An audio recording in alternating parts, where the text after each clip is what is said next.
Hello everyone, welcome to this video. In this video, I will show you how to fix voicemail notification not working in Motorola G67. So before starting video, please subscribe the channel and like the video.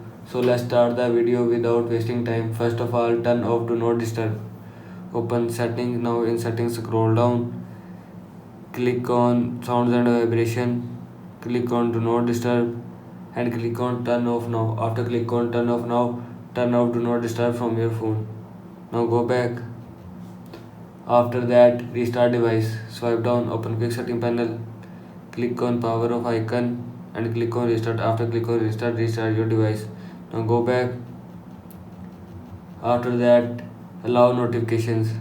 Open setting, scroll down, click on notifications, click on app notifications. Now here you will see app, select app that you want to allow notification.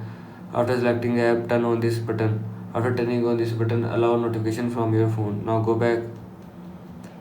After that, reset all settings. Open setting, scroll down, click on system, scroll down, click on reset options, click on reset device setting and again click on reset device setting.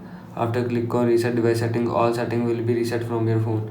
This is how you can fix voicemail not working in Motorola G67. I hope you like this video and thanks for watching this video.